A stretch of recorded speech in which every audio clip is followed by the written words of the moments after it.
Burnout. ये नहीं, ये। जब दिमाग कहे बस अब नहीं हो रहा। कभी ऐसा हुआ है कि तुमने डिसाइड किया बस अब सीरियसली पढ़ना है, अब से डेली वर्कआउट करूँगा, अब अपने गोल्स पे फोकस करूँगा। पहले 2-3 दिन सब परफेक्ट चलता है। सुबह उठना, काम करना, पढ़ना, वीडियोस देखना, गोल्स के बारे में सोचना। लेकिन फिर एक दिन अचानक कुछ भी करने का मन नहीं करता। फ़ोन उठाओ तो भी गिल्ट, पढ़ने बैठो तो फोकस नहीं, काम करो तो लगता है बहुत प्रेशर है। और सबसे कंफ्यूजिंग पार्ट, तुम्हें खुद समझ नहीं आता कि प्रॉब्लम क्या है। तुम सोचते हो मैं लेजी हो गया हूँ, पहले मैं इतना मोटिवेटेड था, अब क्या हो गया। लेकिन हो सकता है तुम लेजी नहीं हो, तुम बर्नआउट हो। बर्नआउट एक्चुअली होता क्या है?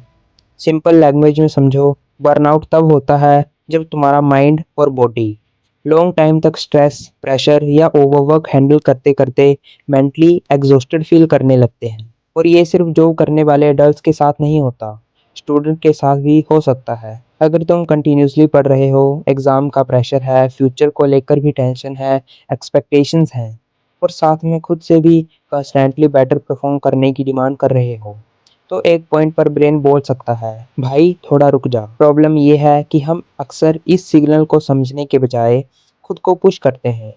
सबसे पहला साइन है, हर चीज़ एफर्ट लगने लगती है। पहले जो काम 30 मिनट में हो जाता था, अब उसको स्टार्ट करने में ही 30 मिनट लग जाते हैं। बुक सामने है लेकिन तुम बस उसे देख रहे हो। लैपटॉप खुला है लेकिन काम स्टार्ट नहीं हुआ। टू डू लिस्ट बनी हुई है लेकिन तुम एक टास्क भी ठीक से नहीं कर पा रहे। और फिर तुम खुद बोलते हो यार मैं इतना लेजी क्यों हूँ।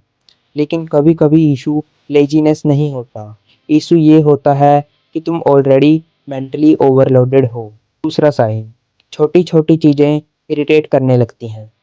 जब माइंड ऑलरेडी प्रेशर में होता है तो नॉर्मल प्रॉब्लम्स भी बड़ी फील हो सकती हैं। किसी का एक सिंपल मैसेज, एक छोटी सी मिस्टेक, एक असाइनमेंट या किसी का सिंपल क्वेश्चन, काम कंप्लीट हुआ और तुम अंदर से इरिटेट होने लगते हो।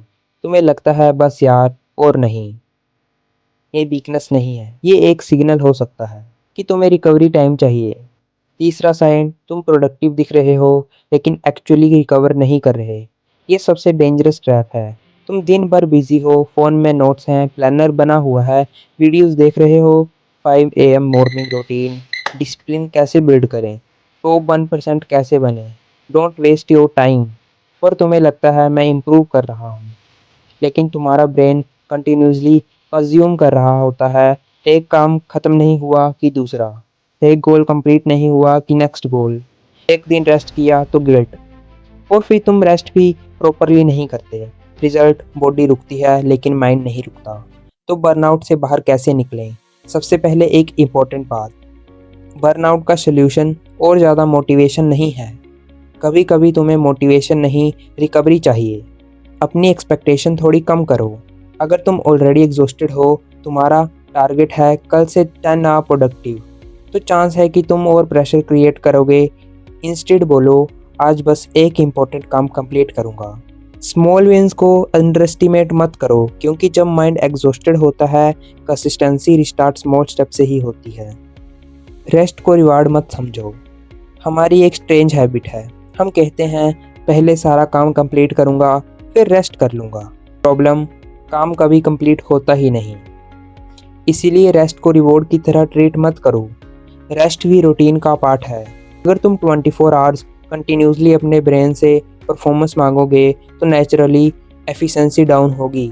इसलिए ब्रेक्स लो, थोड़ा वॉक करो, फैमिली या फ्रेंड्स से बात करो, फ़ोन से थोड़ा डिस्टेंस लो, या सिंपली कुछ टाइम प्रोडक्टिव ना करो। हर मिनट प्रोडक्टिव होना ज़रूरी नहीं है। अपना स्लीप शेड्यूल सीरियसली लो। ये बोरिंग एडवाइस लग सकती है, लेकिन स्लीप को इग्नोर करके प्रोडक्टिविटी बिल्ड करना मुश्किल है। अगर तुम लेट नाइट तक फ़ोन चला रहे हो, स्लीप कॉम्प्रोमाइज़ कर रहे हो और फिर सुबह खुद को फोर्स कर रहे हो मुझे प्रोडक्टिव बनना है, तो तुम अपने ब्रेन से इम्पॉसिबल एक्सपेक्टेशन रख रहे हो। परफेक्ट रूटीन की ज़रूरत नहीं, बस gradually better sleep habits build करो। अपने भाई को याद रखो, कभी हम गोल को इतना चेज़ करने लगते हैं कि हमें याद नहीं रहता कि हमने स्टार्ट क्यों किया था। हमें अच्छे मार्क्स चाहिए थे, हमें स्किल्स चाहिए थी, करियर बनाना था, ये सक्सेस चाहिए थी, लेकिन क्यों? एक बार रुक कर ये क्वेश्चन खुद से पूछो, मैं ये सब किस लिए कर रहा हूँ। जब गोल का मीनिंग क्लियर होता है तो प्रेशर के बीच में डायरेक्शन मेंटेन करना ईजियर हो सकता है। और एक इम्पोर्टेंट बात, अगर तुम कुछ दिन से low energy, constant stress, sleep problem या डेली लाइफ में डिफ़िकल्टी फील कर रहे हो, तो हर चीज़ को ऑटोमेटिकली बर्नआउट लेबल मत करो। कभी कभी उसके पीछे दूसरे रीज़न भी हो सकते हैं। अगर फीलिंग लॉन्ग टाइम तक कंटिन्यू हो रही है या तुम्हारी डेली लाइफ सीरियसली इफ़ेक्ट हो रही है, तो किसी ट्रस्टेड पर्सन या क्वालिफाइड प्रोफेशनल से बात करना स्मार्ट स्टेप है। हेल्प लेना वीकनेस नहीं है। तुम मशीन नहीं हो। तुम्हारा हर दिन 100% प्रोडक्टिव होना ज़रूरी नहीं। कुछ दिन तुम अनस्टॉपेबल फील करोगे और कुछ दिन तुम्हारा ब्रेन बोलेगा आज थोड़ा स्लो, और दैट्स ओके। लाइफ में गोल ये नहीं कि तुम कभी टायर्ड ना हो। गोल ये है जब तुम टायर्ड हो तो तुम खुद को तोड़ने के बजाय समझो।